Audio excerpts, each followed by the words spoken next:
먹으니까 힘을 내서 공부도 더 잘하는 거고, 제가 뭐 YM 강의를 그렇게 자주 다니는 사람은 아닌데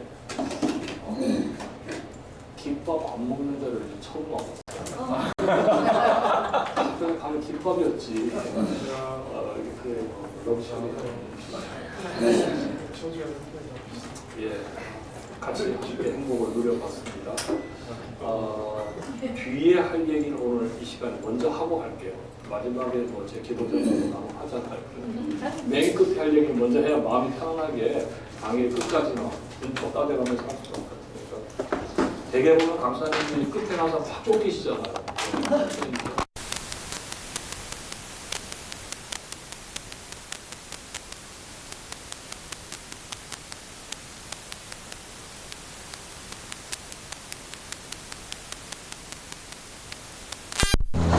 예, 히브리어를 잘 배우려면 어떻게 하면 되느냐. 그래서 예, 한편 좋기도 하고 한편 또 좀 격려하고 싶기도 하고 한편 또 걱정되기도 하고. 일단 이제 책을 좀 소개를 할게요. 송민원 교수가 쓴 히브리어의 시간이라는 책이 있습니다. 히브리어의 시간. 예.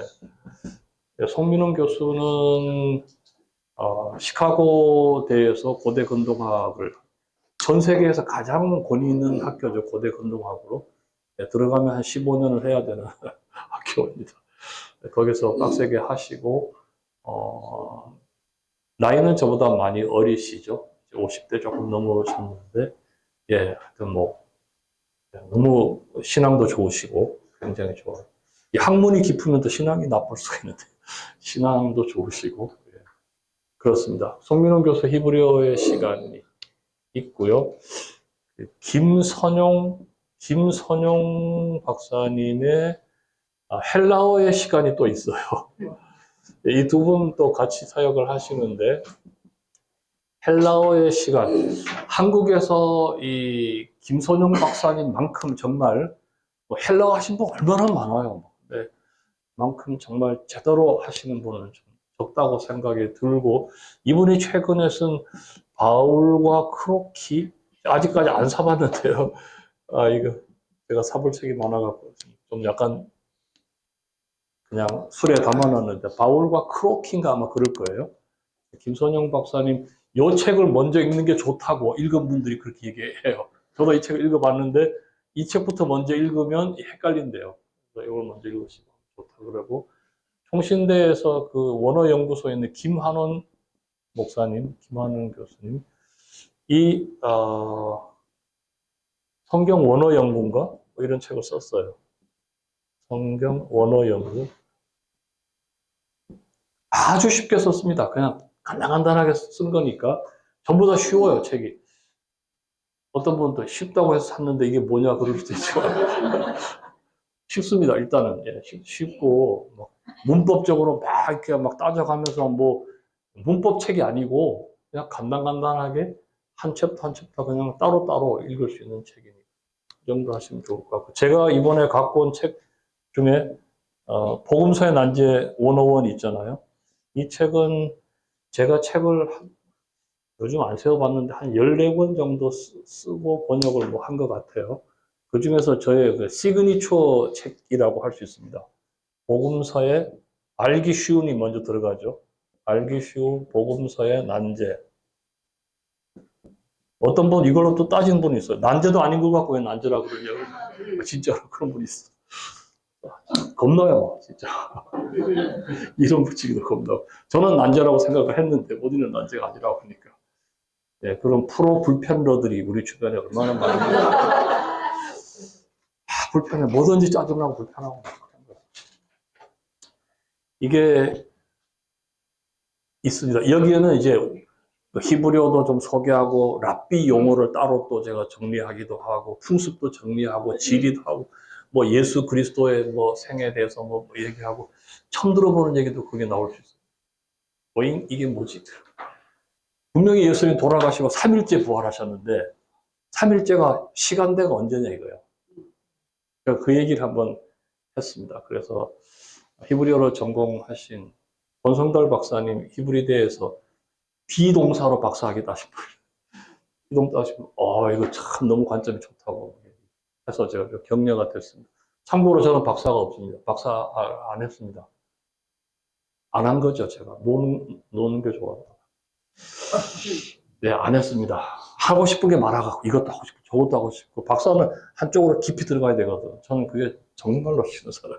내가 하고 싶은 공부 그냥 마음껏 하는 건 좋은데 거기에 매여갖고 내가 더 해야 된다. 교수하고 싶은 마음도 없고.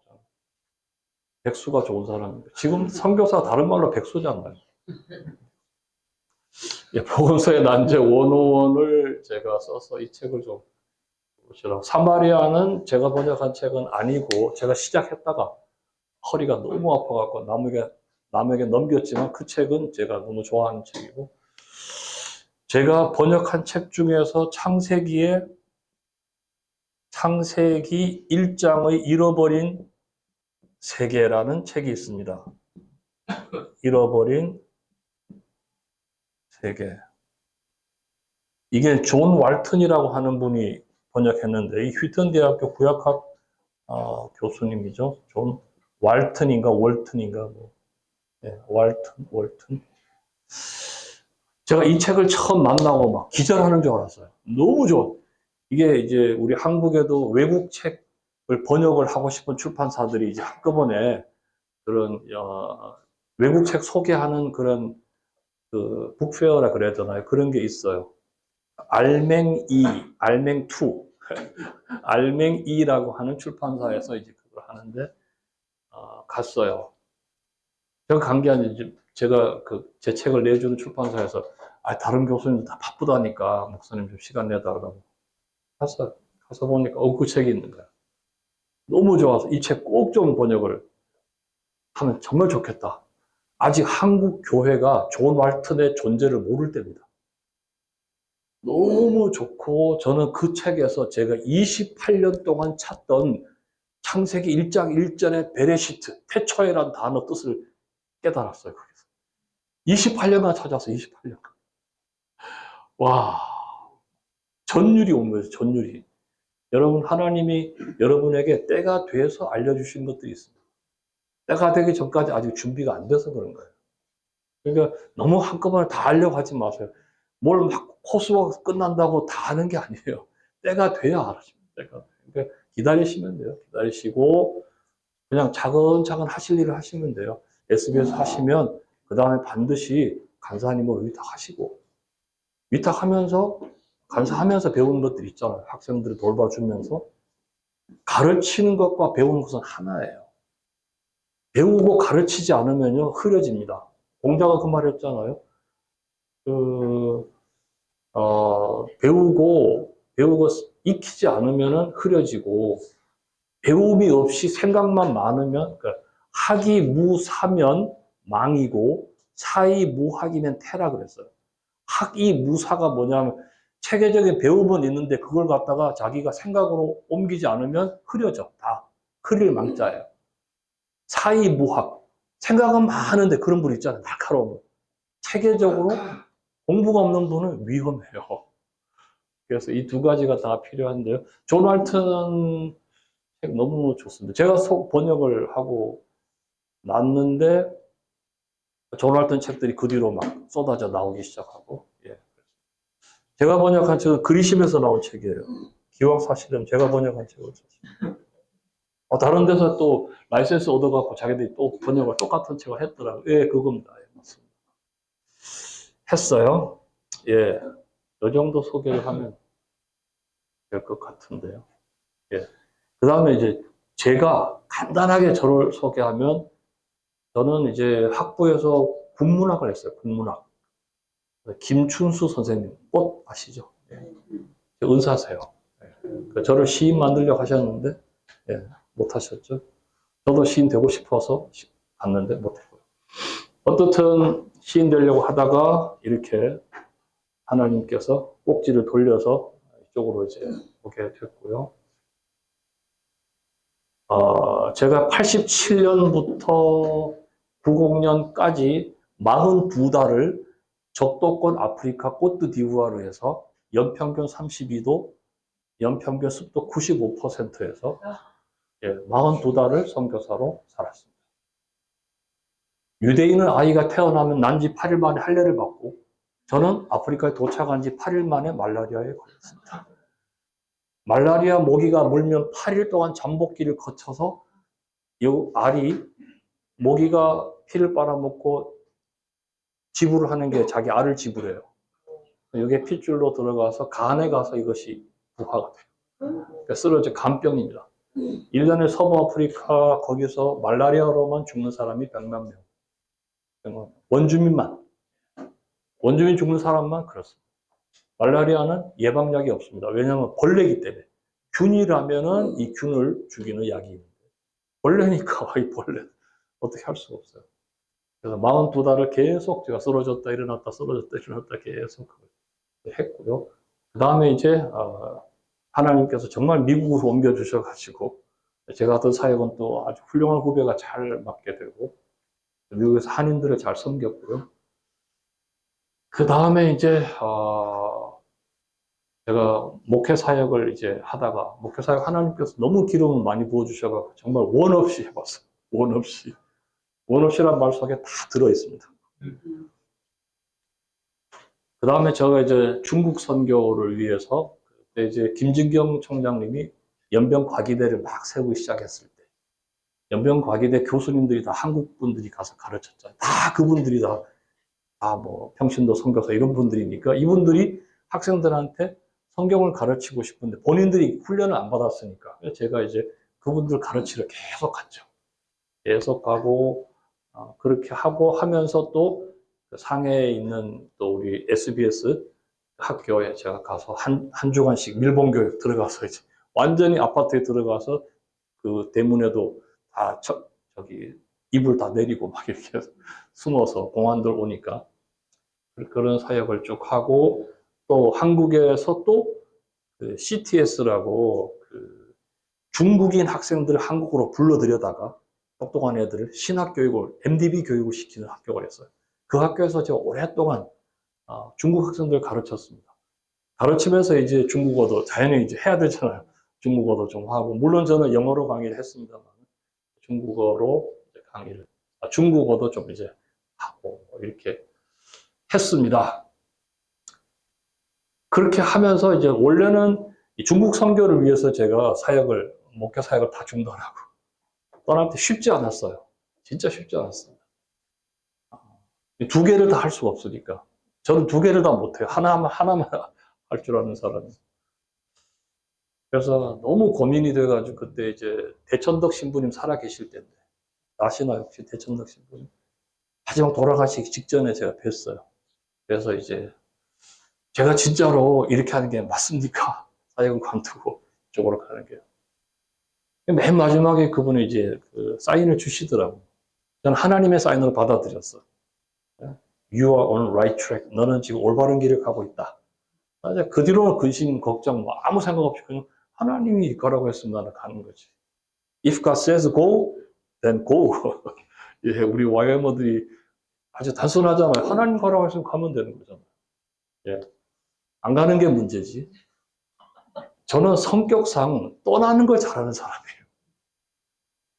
어떤 사람은 못 놓아서 힘들어하는 분 있죠. 저는 놓는 건 너무 잘해요. 언제 그랬냐 탁 떠날 수 있어. 대신에 뭘 새로 시작하는 게 되게 힘든 사람이에요. 어떻든.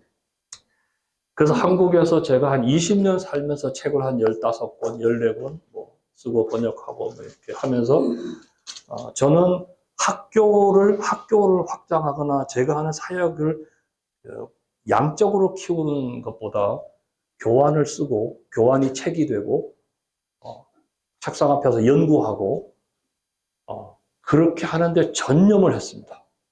전념. 예. 전념하지 않고는 그런 거 할 수 없죠. 글 쓰는 재주가 있다고 할 수 있는 거 아니에요. 연구를 해야 뭐가 나오는 거니까 연구에 전념을 해서 저는 연구도 사역이라고 생각하거든요. 가르치는 건 그냥 결과물이고요. 배워야 가르칠 수 있죠. 히브리어로도 배우다와 가르치다가 어근이 같아요. 같은 말입니다. 배우는 자하고 가르치는 자. 자, 그래서 여기까지 왔고요. 작년에 제가 안식년을 했습니다. 안식년. 제가 한국에 온 지 20년 넘도록 한 번도 쉬지 못했어요. 그 중간에 한 번 쉬긴 했습니다. 뇌졸중이 와서. 띠용 해가지고 왼쪽 뇌를 쳐가지고 오른쪽이 마비가 돼서 예, 예, 뇌졸중 확정 판결을 받고 확진 판결을 받고 치유를 하면서 잠깐 쉬었고요. 다행히 하나님께서 온전히 회복시켜 주셔서 지금 이상한 거 하나도 없죠. 예. 아무도 못 느낍니다. 제가 저 사람 아팠다. 뇌졸중인데 전혀 이상. 탁 하니까 막 팔이 뚝 떨어지고 오른쪽. 그리고 오른쪽 눈도 안 보이고 하나님 고쳐주셨어요. 더 하라고, 더 일하라고 고쳐주셨죠.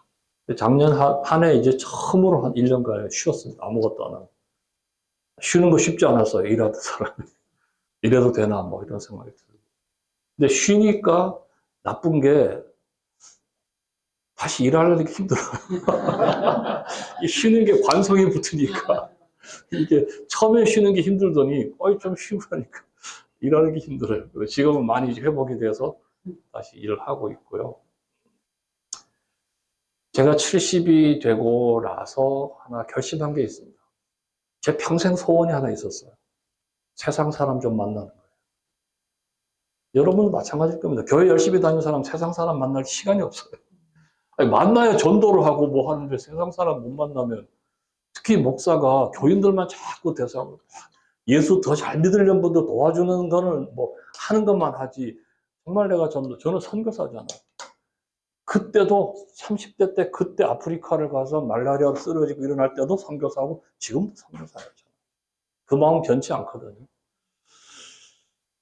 그래서 평생 소원을 이제 이루려고 지금 하는 것이 뭐냐면 잡지를 제가 뉴스레터를 만들어요. 올해부터 뉴스레터를 만들어요. 뉴스레터가 숨꽃이라는 뉴스레터를 만들어요.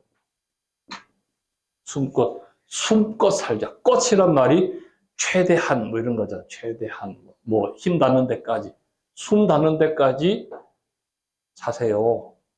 라고 우리 한국에 지금 세계적으로 우리 자살률이 제일 높은 게 한국이잖아. 나쁜 거 1위가 굉장히 많은데 그 중에 하나 자살률이고, 그 중에 교회 다니시는 분도 많아요. 예. 너무 안타까워요. 숨꽃을 만들어서 거기에는 전혀 기독교 냄새를 안 냅니다. 전혀 종교적인 얘기 안 하고 삶이 얼마나 아름다운가, 삶을 얼마나 살아갈 가치가 있는 것인가, 이런 얘기를 제가 합니다. 여러분이 만약에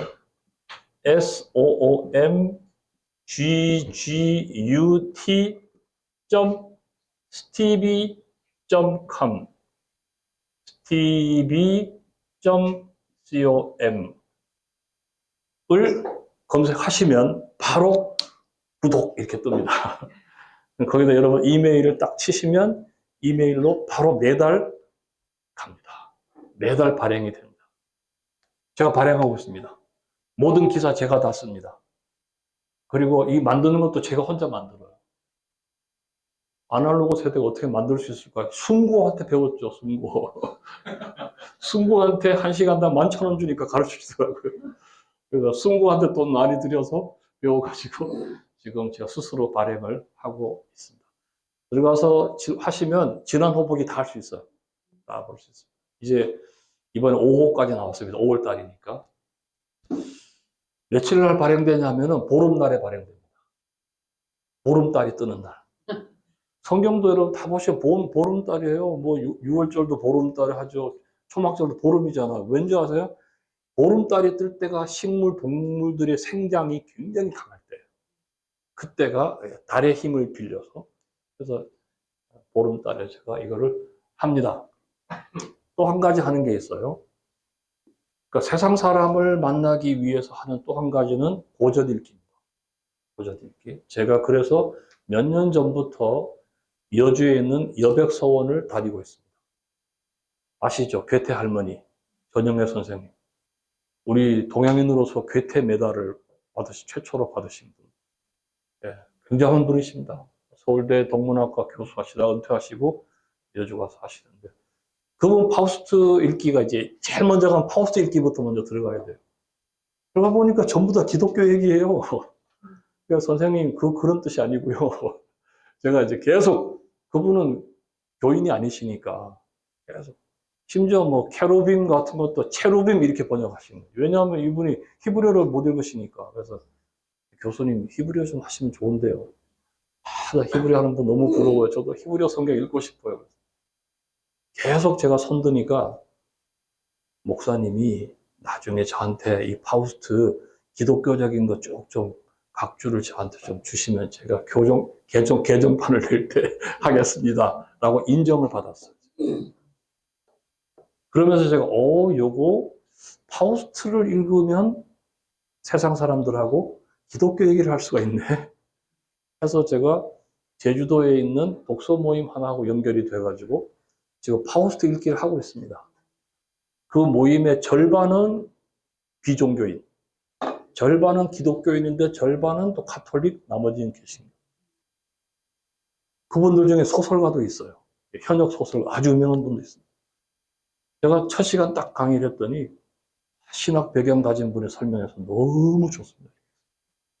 그러니까 제가 할 일이 있다는 걸 알았어요. 세상 사람들하고 이게 중간에 만날 수 있는 고전을 가지고 고전 읽기를 그들하고 지금 2달에 한 번 제주 내려갑니다.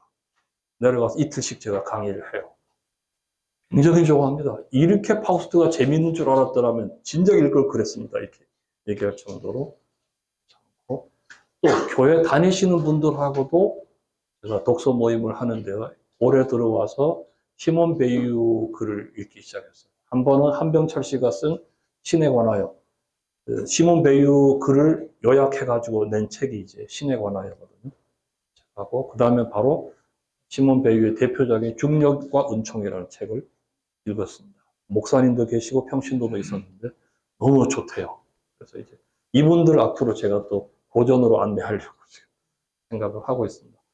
어떻든 선교적인 마인드를 갖고 하고 있는 그 독서 모임과 그리고 이 숨꽃 잡지를 위해서 기도해 주시고 가장 가까이는 바로 다음 주 화요일 제가 가서 12일 동안 피지에 단기 선교를 갑니다.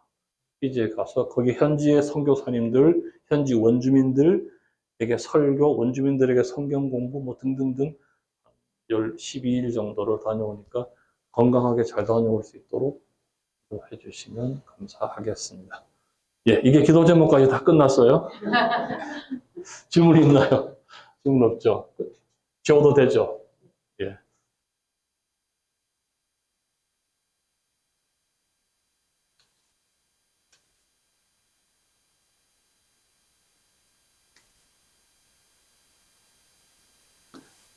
성민원 교수하고 저하고는 가까워요.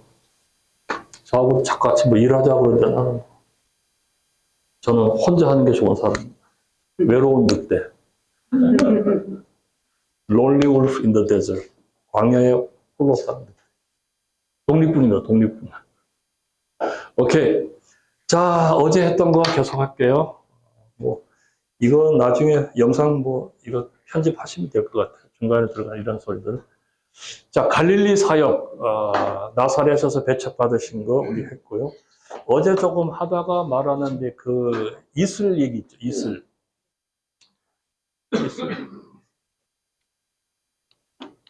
얘가 안 넘어가는 이유가 있을까요? 넘어간다. 예. 예. 그럼 말 나오면 꼭 뭐 하고 싶은 말을 해야 되니까, 여러분 구약 성경 보면은 그 기드온이 하나님 앞에 이슬 시험을 하죠. 뭐 땅에는 이슬이 안 내리고 여기만 내리게 하고, 그 다음 날은 또 땅에만 내리고 한죠. 이게 뭔 소리냐면 진짜 하나님이 이 땅을 다스리는 주인이신 거를 보여주시려면은 이슬을 주관해 주십시오. 그 얘기예요. 어제 말씀드렸죠. 이슬은 바알 신이 주관한다고 믿었고 기드온이 그 바알을 때려 부셨잖아요. 바알 우상을 때려 부셨는데 계속 핍박을 받으니까 그리고 힘을 못 쓰니까 하나님 정말로 하나님이 이 이스를 주관하시는 분, 비를 주관하시는 분, 뭐 용어를 빌리면 풍우신이면 웨더 가시면 그 증거를 보여달라 해서 두 번 보여달라는 거예요. 왜 하필이면 이슬이냐를 여러분에 설명을 했습니다. 페니키아 신화에서는 이슬을 바알의 딸이라고 그래요. 바알의 딸. 그만큼 이슬이 중요합니다. 이스라엘 백성에게도 중요하면 그 땅 사는 원주민에게도 중요한 게 기후죠. 기후와 이슬이죠. 어제 제가 말씀드렸죠. 이슬이 농작물에게 필요한 이슬이 며칠 내린다고요? 200일 내립니다. 그래서 동물들이 다 가축들이 먹고 목마르지 않고 살 수가 있는 거죠. 자, 갈릴리 사역에 예수님께서 은혜로운 말을 했고요. 갈릴리에는 예수님께서 공생의 3년의 패턴이 있는데 항상 가버나움에서 출발하죠. 가버나움. 가버나움이 어딘지 머릿속에 있으십니까? 가버나움. 가버나움 지도 안 그려보셨죠? 이게 갈릴리로 쓰면 가버나움이 여기 있죠. 디베라는 여기. 가버나움. 가버나움으로 가시게 된 게 나사렛에서 죽이려고 했으니까 간 거예요. 그래서 가버나움이 이제 예수님 선교의 본부가 돼서 언제나 가버나움에서 출발했다가 대가볼리 돌아서 다시 가버나움으로, 가버나움에서 유대 갔다가 가버나움으로, 이렇게 가버나움이 중심이 되고, 예, 그렇습니다. 말라리아 장모의 열병을 거기서 고치시는데요. 말라리아 장모 집, 여기 갈릴리 호수예요. 이게 지금 산이 옆에 이렇게 돼 있고 막 뚫려 있어서 저녁이 되면 바람이 어디서 불지 모릅니다. 예. 그래서 밤중에 풍랑이 난다라고 하는 게 갈릴리의 독특한 지형. 그렇게 산으로 뺑 둘러싸인 게 아니라 중간에 골짜기도 나오고 막 이러니까 이게 바람이 막 몰아치는 거죠. 갈릴리에서 예수님이 타셨던 그 배의 복원 모형. 자, 이게 굉장히 중요한 그림인데요.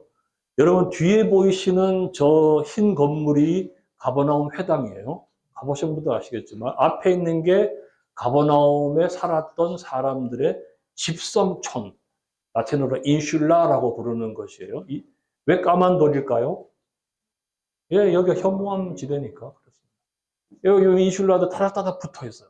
재밌는 게 이 집성촌이니까 뭐 하돈 팔촌 다 같이 모여 살았다 그 얘기예요. 재밌는 게 중간에 안뜰이 있고요. 이 안뜰을 중심으로 해서 집들이 이렇게 막 돼 있고 막 이게 이렇게 되고 저렇게 되고 막 돼가지고 나가는 길은 두 군데고 중간에 미로처럼 되어 있습니다. 예, 여기 중간에가 공동 마을 광장 뭐 이렇게 되어 있는 거죠. 여기에 베드로 장로 집이 있는 거죠. 예? 베드로 장로 집이 어디 있느냐 하면 여기 베드로 장로 집입니다. 장로 집이고 예, 이 베드로 장로 집이 어떻게 알았느냐? 19세기에 발굴을 시작해 보니까 이 집 하나만 흰 벽으로 칠해져 있고 아래 가재도구가 하나도 없어. 그리고 그 흰 벽에다가 주 예수 그리스도, 베드로, 주여 도우소서 뭐 이런 그 순례자들이 찾아왔다가 낙서한 거. 주님께서 설교하셨던, 주님께서 병 고치셨던 곳이니까 거기 왔던 분 중에서 자기 가족 친지 중에서 병든 분 3명이 났을 거 아닙니까? 그러니까 주님 제가 여기 왔습니다. 도와주십시오. 제가 그 갈릴리 건너편에 가다라 지역에 그 거라사의 광인 기념교회도 가보니까 거기 막 초들을 켜놨더라고요. 그래서 오늘날도 순례자들이 자기 아는 사람이 정신적으로 힘들어 하시는 분들을 거기서 생각하면서 촛불을 켜고 기도하는 거 아니겠어요? 마찬가지예요. 순례자들이 거기 와서 그렇게 해서 저기가 그것이 있었다는 거예요. 예. 다른 집들은 다 가재도구가 있는데 여기만 없어. 이유는 처음에는 가정집이었으나 나중에는 기념교회로 사람들이 기념 장소로 바뀌었을 것이다라는 거죠. 예, 요겁니다. 이게 갈릴리 회당이에요. 회당. 가버나움 회당입니다. 여러분 가버나움이라는 곳에서 여러분이 복음서에서 뜨문뜨문 보시면 거기가 큰 도시 같습니까? 작은 도시 같습니까? 큰 도시라고 하는 어떤 증거가 있을까요? 어떤 증거 있을까요? 거기에 로마 군인 백부장이 나오죠. 로마 군대가 거기를 주둔시키려면 뭔가 지켜줄 가치가 있는 것이라 되겠죠. 그리고 여기에 돈이 많이 있는 곳이에요. 여기 이 건물이 흰 건물이죠. 요 바깥에 예, 여기 있네요. 여기 밑에 보시면 기초는 까맣고 위에는 희죠. 그러니까 원래는 까만 돌로 지었던 회당이에요. 근데 그 회당이 뭐 지진으로 무너지고 뭐 이렇게 했는지 그 뒤로는 흰고, 여기 갈릴리 지역에서 흰 돌로 짓는 건 수입석입니다. 그러니까 수입석을 쫙 갖다 바를 정도로 돌이 있는 곳이죠. 그리고 가버나움, 이 가버나움에 나오는, 예, 이런 것들. 여기 보면 여기 가버나움에 이런 뭐 포도, 무화과 이런 것들을 다 과일들을 새겨놨어. 여기 풍성하다는 뜻이에요. 풍성하다. 돈 많다 그 뜻입니다. 그리고 가버나움에서 그 성전세 받는 사람이 예수님한테 와서 왜 너희 선생님은 성전세 안 내느냐? 라고 돈 걷으러 다니는 사람은 돈 거기가 있으니까 돈 걷으러 다니는 거예요. 예. 가버나움은 큰 도시였습니다. 로마 군대가 주둔을 할 정도로 큰 곳이었어요.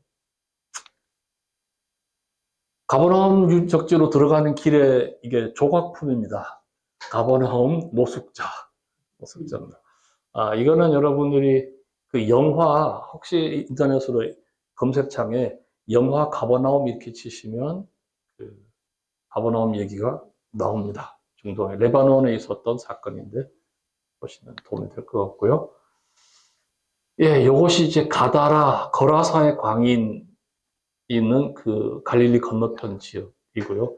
여기가 거라사의 광인이 있었던, 여기 물고기들을 잡아와가지고 임시로 여기다가 넣어뒀던 저장 한쪽은 지금 어떻든 뭐 창고 같은 그런. 예, 거라사의 광인 기념교회. 예, 이분은 이제 벳세다, 요즘은 벳세다 잘 안 가지만 벳세다라고 알려진 그곳은 미국에서 엄청난 그 보고와 돈과 그리고 뭐 학교가 이렇게 합쳐져 가지고 여기가 벳세다일 거야라고 막 팜플렛까지 확 돌려갖고 만드는 곳이고요. 실제로 모든 정황 증거, 갈릴리 호수의 수면 변화 모든 것들을 다, 이분은 갈릴리에서 평생을 사셨던 어부세요. 이분이 이제 많은 것들을 썼고, 이분의 책에 나오는 그림 모든 것들이 다 전 세계 기독교의 학자들이 그 갈릴리의 어업을 설명할 때 쓰는 자료입니다.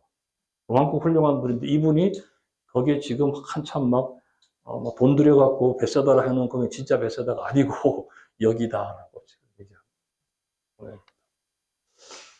헤르몬산, 예. 멀리서 바라본 헤르몬산. 어쩌면 예수님이 모습이 변화되신 변화산은 여러 후보지가 있지만 헤르몬산도 그 중에 하나가 아닐까라고 생각을 할 수 있습니다. 왜 초막을 짓겠다 했느냐? 초막절이니까 짓겠다 그러는 거예요. 유대인들은 초막절에 초막 지어야 되잖아요.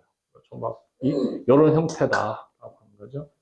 그래서 너희들은 뭐 가서 뭐 종려나무 가져다가 뭐 나무 가져다가 뭐 초막을 만들어라.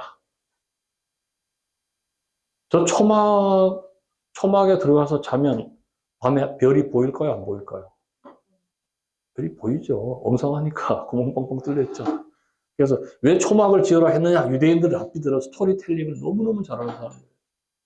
왜 지으라 했냐? 초막에 딱 들어가서 놀 때 하늘에 별이 보이지 않느냐? 하나님이 하늘의 별을 봐라. 너희 후손을 이렇게 별처럼 막 해주리라. 그거를 보라고 하나님 저렇게 엉성한 나무까지 갖고 지으라 한 거다. 야, 정말 탁월한 거야. 탁월한 거야. 감탄을 금할 수가 없어요. 이외에도 할 말이 많은데 나중에 시간이 있으면 할게요. 스토리텔링 너무너무 잘해요. 요거 이제 초막들을 이렇게 지어 놓은, 그죠? 갈릴리, 헤르몬산 가는 쪽에 보면은 카찌린이라는 마을이 있는데요.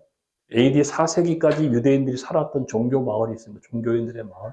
거기 가면 예수님 당시에 그 풍습 그대로가 보존된, 거기를 꼭 한번 가보라고 말씀을 저는 드립니다. 예수님의 옷자락을 잡았다 할 때 뭘 잡았느냐? 신명기에 너희들은 옷술을 만들어야죠. 술. 예? 옷 단에다가 술을 만들어라. 했을 때 저기 예수님이 지금 이게 왼쪽에 여기가 술이 있죠. 요거 이 여자가 잡고 있는 거 요거 술을 잡았다는 거죠. 제가 갖고 있는 탈리트. 이 탈리트는 이제 유대인 남자들이 기도할 때 뒤집어 쓰는 거, 예배 시간에도 뒤집어 썼다 벗었다 뭐 이렇게 하는 건데, 요거는 이제 성인식 할 때 부모가 선물을 합니다. 너도 이제 남자가 됐다. 남자가 됐으니까 회당에 일원이 될 자격이 있는 거죠. 그래서 이 성인 남자 13명만 모이면 회당을 구성할 수가 있죠. 그렇다면 붕 띄어서 오후에 할 거, 오후, 지금 벌써 오후지만, 그 빌립보에서 바울이 전도할 때 강가에 가서 거기 모인 여자들, 안식일에 기도처가 있는가 하여 강가에 가서 거기 모인 여자들에게 전도했다 했습니다. 기도처가 있는가 하여가 뭡니까? 회당이 없었다는 뜻이에요. 바울은 언제나 회당에 가잖아요. 1차 선교 때 다 회당, 비시디아, 안디옥 회당도 회당 가서 전도했는데 빌립보는 회당이 없는 거예요. 빌립보가 그렇게 큰 도시고 로마의 비아 에그나티아라고 하는 군사도로가 통과하는 그만큼 큰 도시인데도 거기 유대인들이 별로 없는 거예요. 그래서 야, 여기 회당이 없네. 그러면 기도처라도 있겠지. 그러면 13명의 남자가 없다는 것이고, 그러면 회당이 없는 대신에 그래도 뭔가 기도는 하러 안식일에 모이지 않겠냐? 그래서 강가로 갔어요. 거기 여자들에게 전도했어. 여자 전도했어. 왜 강가에 가서 여자들 전도해요? 여자들은 왜 나왔습니까, 거기에? 어떤 분이 빨래하러 나왔다고 얘기를 해요. 그래서 제가 복음서나 사도행전 읽을 때 잘 모르겠거든 정결 예법을 보라고 그랬죠. 기도 회당에 들어갈 때도 씻고 기도하죠. 신발 씻고. 마찬가지로 이렇게 물이 있는 곳에 가면 정결례를 하는 거예요.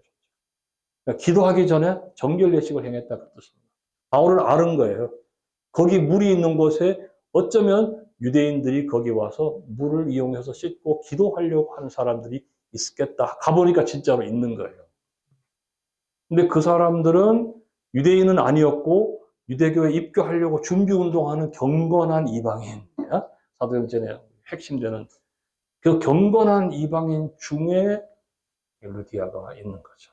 그래서 그 루디아에게 전도를 해서 최초의 그리스도인이 되죠. 이게 다 이제 정결법과 관계가 있는 겁니다. 사마리아인의 그리스도 볼게요. 사마리아 사람. 여러분, 사마리아라고 하는 게 성경에 보면 세멜에게서 사서 사마리아라고 했다고 하는데, 사마리아 사람들, 여러분, 제가 가지고 온 사마리아 수호자들 책에도 나오지만, 사마리아 사람들은 자기들의 역대기가 따로 있고요. 사마리아 사람들의 그 토라는 또 유대인들의 토라와 약간 다릅니다.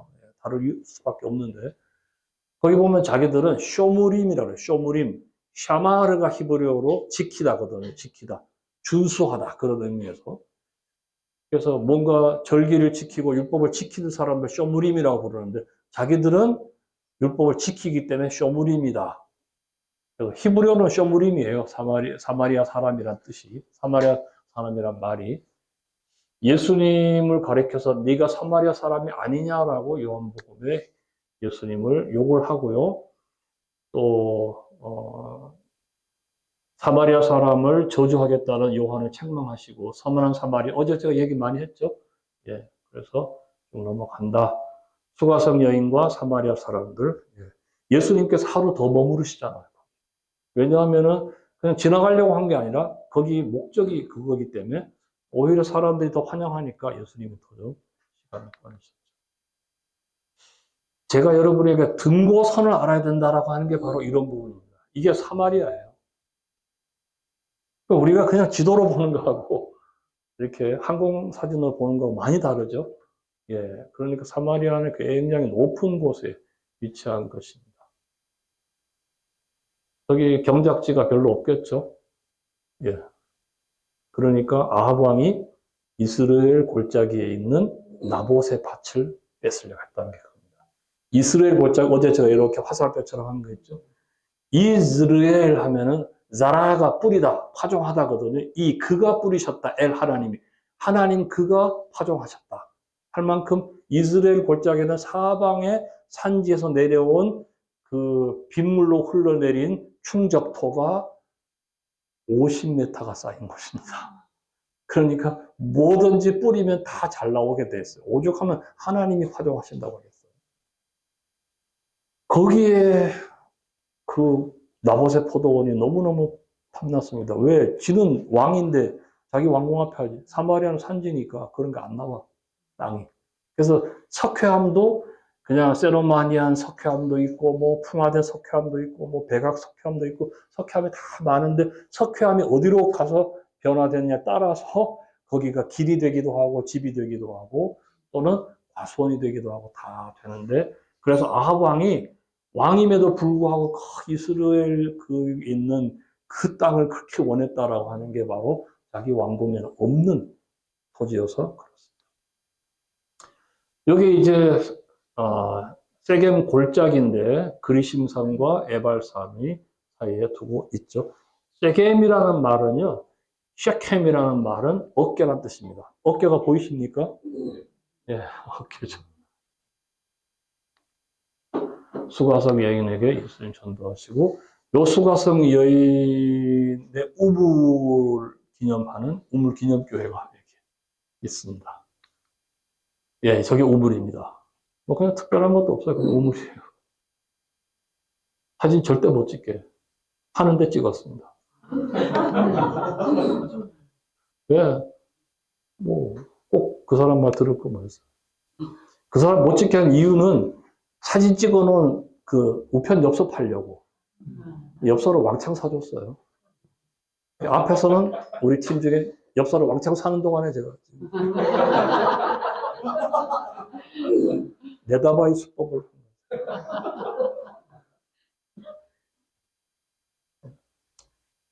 회개도 안 했어요, 제가. 그 사람 말 율법도 아니고 지 것도 아니고 또 샀으니까 우편 엽서도 안 사주고 야박하게 찍으면 그건 아니잖아요. 많이 사줬다니까. 그날 팔 거 다 팔았어요. 그 그리심산입니다. 그리심산을 위에서 항공 촬영하면 저렇게 비잔틴 시대에 세워졌던 교회당 터가 있습니다. 이 교회당 터 밑에 뭐가 있을까요? 예, 사마리아 사람들의 성전이 있습니다. 예, 지금도 가면 성전 유적이 밑에 있어요. 12돌이 있습니다. 예. 꼭 가볼만 합니다, 저희. 이런 데 가면 영화를 보여줘요. 왜 사마리아 사람들이 어떻게 해서 서로 유대인과 싸우게 됐나 이런 역사도 다 보여줍니다. 지금도 사마리아에 가면 이렇게 할배들이 여전히 제사장 일을 하고 계십니다. 700명이나 사세요. 예, 돈이 없어요.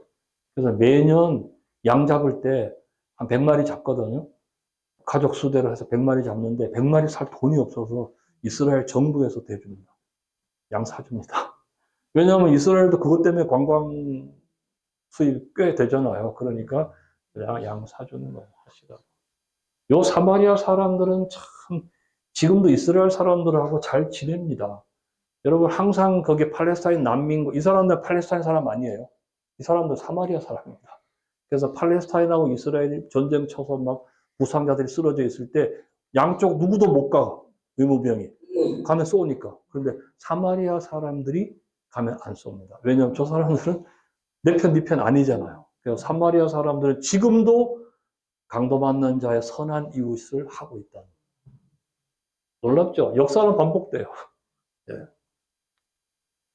여기 이제 양 잡는 날 제가 찍은 사진입니다. 이거 말고도 수없이 많은데 너무 재밌죠. 다 껍질을 다 벗겼는데 머리는 안 벗기더라고요. 예수님 십자가 달릴 때 머리 깎았단 말 없어요. 그죠? 머리 빡빡 깎았으면 그 문제, 이건 지금 머리는 놔두더라고, 머리는. 징그러워요? 주님께서 우리를 왜 징그럽게 되신 거죠? 주님 예쁘게 달리신 거 아닙니다. 네, 아닙니다. 처참한, 눈 뜨고 볼 수 없는, 그를 추종하고 그를 사랑했고 그를 경배했던 사람들에게는 가슴을 12번이라도 찢어 놓는 그런 모습으로 보여지신 거죠. 십자가는 예쁜 우리 목걸이하고 다릅니다. 예. 한 번이라도 보시면 참 좋습니다. 가수 현장에서. 예, 뭐 이런 거. 예수님께서 왜 에브라임으로 피하셨느냐? 요한복음 11장 54절 보시면 그러므로 예수께서 다시는 유대인 가운데 드러나게 다니지 아니하시고 거기를 떠나 빈들 가까운 곳인 빈들이란 말은 광야라는 뜻이잖아요. 보신 에브라임이라는 동네에 가서 저희들과 함께 거기 머무르시니라. 여러분이 지도에서 에브라임 찾아보시거나 아니면 제가 가져온 지도에서 왜 오른쪽에 인덱스가 있어요. 에브라임 쳐보시면 딱 좌표가 딱 나옵니다. 좌표를 제가 다 적어놨어요. 이걸 딱 보시면 거기가 바로 사마리아 경계선입니다. 유대와. 그러니까 유대인들은 사마리아인들의 마을에 안 가죠. 들어온 것들이고 또 가다 봉변당할 수 있으니까. 그래서 예수님께서 아시니까 싹 중간지대에 딱 가서 나 잡아봐라 그러다요. 그래서 그냥 우리가 복음서에 보면 에브라임 가셨나 보다. 에브라임이 왜 거기로 가셨나를 알면 거기가 피신하기 딱 좋은 곳이다. 자, 예루살렘의 그리스도를 좀 본다면 안식일에 38년 된 병자를 고치셨습니다. 신성 논쟁이 벌어졌겠죠. 예. 38년 된 병자가 어디에 있었어요? 베데스다라는 못가에 있었죠. 이게 베데스다입니다. 베데스다가 보통 지금까지 알려진 학설로는 다 그냥 학설입니다. 학설. 베트헤스다. 베트는 집이고 헤세드, 은총, 자비. 은총의 집, 자비의 집이라고 지금까지 그냥 그렇게 알고 있죠. 뭐 그럴 수도 있고요. 근데 이게 지금 그 호수가 두 개의 못이. 그래서 베트 헤데스타인 두 개의 샘 집. 이게 조금 더 맞지 않을까요? 왜냐하면 쿰란 공동체, 쿰란 문서에 그렇게 나와요.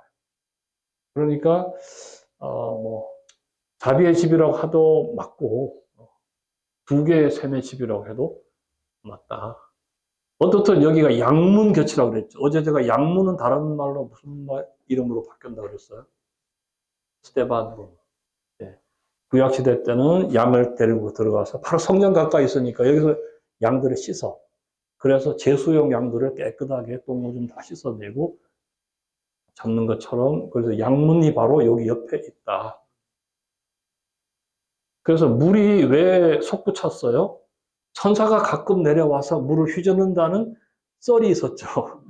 예, 썰이 있었는데 요아킴 예레미야스에 의하면 물이 이렇게 위에 윗못에서 아랫못으로 물이 빠져나가면서 이렇게 한번 한번 이것이 도는 그것을 사람들은 와 천사가 휘젓는다라고 하고 지금 들어가면 이제 뭐 옆발이 있다 이래가지고 뛰어 들어가고 나는 뭐 사람을 넣어준 사람이 없다고. 사람이 너무 오랫동안 그 힘든 상황 속에 있다 보면 계속 나는 왜 안 되는가에 대한 이유만 자꾸 정리하는 거죠. 우리 뇌가 그렇게 알고리즘으로 그렇게 만들어요, 나를. 그래서 네가 낫기를 원하느냐 하면 낫기 원합니다. 그럼 되잖아요. 근데 뭐 어떻게 나와요, 낫기는. 다 먼저 다 들어가 버리는데 안 되는 이유만 자꾸 얘기하는 거죠. 안 되는 이유. 그런 분들 참 많아요. 저도 목회는 지금 하지 않고 있지만 주변에서 보면은 뭐 사역자들 중에도 보면 안 되는 이유만 찾는 사람들이 예. 방향이 올바르면 때가 되면은 올바른 결과가 나오게 돼 있어요. 근데 아예 시작도 안 해. 뭐 그렇잖아요. 시작이 반이란 말도 있고 천리길도 한 걸음부터란 말이 있는데 뭔가를 하면 내가 얼마나 걸어갈 수 있겠는지 내 건강으로 뭐 이런 것들 하면서 점점 내가 조절할 수 있는데 해보지도 않고 자꾸 머릿속에 안 되는 것만 자꾸 너무 불쌍한 사람들이 많아요. 기독교인들 중에도 너무 그런 사람들이 많아요. 예수 왜 믿나 몰라. 예수는 예수대로 따로 믿고 생각은 생각대로 아주 그냥 밑바닥을 기는 거예요. 하나님 믿는 사람이 그것이 가능한가? 네, 그 가능한지 모르겠어요. 자, 베르텔슈타인 넘어갈게요. 자, 요게요. 성경에서, 구약 성경에 뽕나무라고 번역된 거는 전부 다 야생 무화과 나무입니다. 돌무화과. 돌무화과 나무는 무화과는 무화과인데 사람이 못 먹어요. 작아서 섬유질도 너무 많고 못 먹어. 이게 뿌리에서 올라오는 영양분이 열매로 가야 되는데 나무 둥치로 다 가버린 거예요. 그럼 뭐로 쓰면 돼요? 목재로 쓰면 되는 거지. 그래서 야생 무화과 나무는 목재로 씁니다. 목재로. 그래서 역대기인가 열왕기 보면 그런 말이 있죠. 솔로몬은 백향목을 평지의 뽕나무처럼 은을 돌처럼 썼다. 예. 백향목과 그 뽕나무라고 번역한 야생 무화과는 공통점이 있죠. 둘 다 목재인데 하나는 부자들이 쓰는 목재고 하나는 서민들의 목재예요. 예. 그래서 뽕나무가 아닙니다. 식물 얘기 나왔으니까 지리의 속에 식물 들어간다 그랬죠. 성경에서 살구나무 나오면 요즘에는 다른 말로 다 번역이 잘 나옵니다. 새한글 성경. 근데 옛날 성경은 아직도 개역 개정은 꿋꿋이 고집하고 있죠. 예? 살구나무를 쫙 빨간지로 쫙 그으세요. 뭐라고 적어야 돼요? 예, 아몬드 나무. 아몬드입니다. 아몬드와 살구나무, 그리고 또 우리 한국에서 뭐죠? 여기 뭐 매화. 매화는 너무 닮았어, 꽃이. 달라요. 첫째, 살구는 과육을 먹는 거고요. 아몬드는 씨를 먹는 겁니다. 전혀 달라요. 옛날에는 아몬드 못 먹어봤기 때문에 성경 번역될 때 처음에 비슷하니까 살구라고 번역하자 했는지 모르지만 이제 바꿔야죠. 또 하나 더 아주 중요한 얘기 있습니다. 성경에서요, 구약이고 신약이고 절대로 안 바꾸는 게 있어요. 한국 서공에서. 그게 뭐냐면 굵은 베옷이에요. 굵은 베옷을 입고 저희들이 42달, 애국하더라, 나오잖아요. 굵은 베옷, 아합이 굵은 베옷을 입었더라, 굵은 베옷. 굵은 베옷을 하면은 여러분 무슨 생각나요? 우리 상복 중에서 굵은 갈건, 배죠, 배. 근데 성경에서 사크라고 하는 말은 사크는 염소털이나 낙타털로 만든 자루를 말합니다. 자루예요. 사크. 그래서 히브리어 사크가 헬라어로 사코스가 되고 사코스가 영어로 세클로스가 됩니다. 사크는 자루입니다. 자루예요. 뭐냐? 염소털이나 낙타털로, 염소털이 뻣뻣하잖아요. 이걸로 이렇게 자루를 만들면 여기 안에 물건을 담아도 안 찢어지죠. 예? 그래서 내구성이 좋으라고 염소털로 자루를 만드는데 이걸 사람이 입으면 어떻게 되겠어요? 깔끄럽고 막 힘들겠죠. 그러니까 회개하거나 극한 슬픔이 있을 때 자기를 고통스럽게 하기 위해서 맨살에다가 입는 것이 이거예요. 자루를 뒤집어 쓰는 거예요, 자루를. 그래서 아합이 회개를 표시하려고 맨살에 이거 입으니까 하나님, 야, 그래도 아직 갈 길이 멀지만 저거라도 하는 거 보니까 그래도 싹수가 있는데 내가 이번에는 너 망하게 안 하겠다 하신 거가 바로 이겁니다. 그래서 사크가 사코스가 되고 사코스가 영어로 세클로스가 됩니다. 세클로스. 영어 성경에 다 세클로스로 다 바꿔놨어요. 굳이 우리 한글로 하면은 자루옷이라고 번역합니다. 자루. 그래서 배옷 아닙니다. 절대로 아닙니다. 배는 식물성이고, 또 자루옷은 동물성, 털로 만든 거예요. 전혀 다른데? 안 바꾸죠. 왜? 일점 매력도 바꾸면 안 되니까. 일점 매력 바꾸면 안 되잖아요. 이것도 마찬가지. 뽕나무, 죽어도 안 바꿔. 예. 시카모와 시코모는 다릅니다. 이게 종이 다른 거예요. 근데 우리는 그걸 그냥 뽕나무라고. 나귀. 제가 찍었어요. 저는 현지에 가면 막 그냥 찍사. 무조건 찍는 거지. 예, 감사합니다. 지금 44분이니까 5분 남았네요. 예. 빨리빨리 가겠습니다. 이거는 이제 그 종려나무, 대추야자죠, 대추야자. 젖과 꿀이 흐른다라고 할 때요. 이게 이제 꿀이에요, 꿀. 그러니까 이 종려나무가 이게 대추야자가 농익어서 이게 이제 찌르르 흐르면 흐르죠. 다 못하고.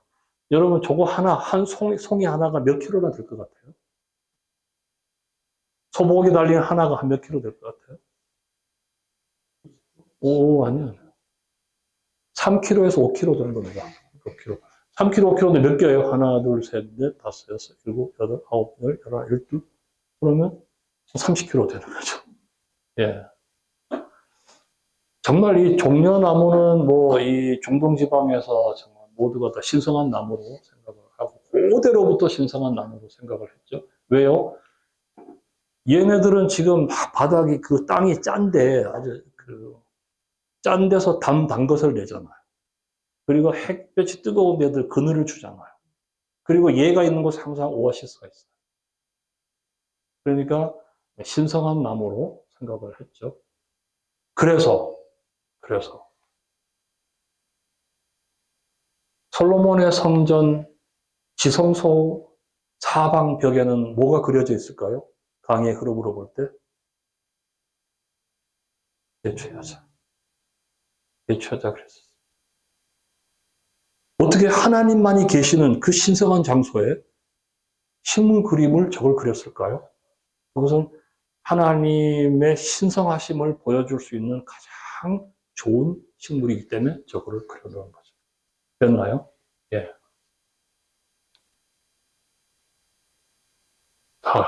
예수님께서, 다음에 뭐가, 예, 나오네요, 이제.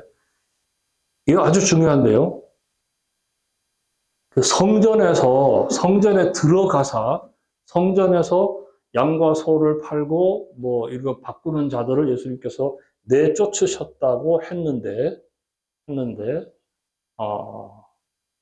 어디에 들어가신 거냐. 자, 설명을 할게요. 오, 어. 여러분, 여기 이 문이 훌다의 문이라고 그래서, 여기가 성전 남쪽입니다. 여기서부터 이렇게 올라 들어가는 거예요. 그럼 여기가 그 평면이 아니고, 계단으로 올라가서 이쯤 가야지 됩니다. 그래서 깜깜한데 계단을 통해서 탁 올라갈 때 햇볕이 쫙 내려쬐는 이방인 애들 앞에서, 와, 하나님의 성전 이렇게 되는 거예요. 그런 효과를 이제, 헤롯이 그런 걸 굉장히 좋아합니다. 그런데, 그러면 여기 안에를 들어갔다는 얘기인가요? 양과 소들을 데리고 장사꾼들이 있을 수가 없어요. 여기는 부정한 사람들이 못 들어가. 들어가기 전에 이미 목욕 다 하고 와야 돼. 그 어디서 했겠는가? 어디서. 자, 여기는 못 들어가고요. 잘 보시면 여기에 입구의 왼쪽에 여기가 이렇게 램프가 있죠. 계단. 그리고 계단 밑에 여기로 내려가면 저기가 이제 그 로빈슨 아치가 있고, 이 뒤에가 왼쪽 저 끝부분이 아고라, 그 헬라 문화 문명에서 시장터예요. 거기서 팔게 돼 있어요, 양과서. 그런데 거기보다는 성전 조금 더 가까운 곳이 몫이 더 좋겠죠. 여기서 팔고 여기서. 여기도 성전으로 들어갑니다. 성전은 경내뿐 아니라 성전 건물 자체가 성전이에요. 그래서 성전에 들어가서라는 걸, 여기 가시면 벌써 여기가 성전에 들어가신 거예요. 이 안으로 들어간 게 아닙니다. 여기 안에 들어가서 양과 소가 똥 싸면 안 돼요. 말도 안 되는 얘기를 하는 거예요.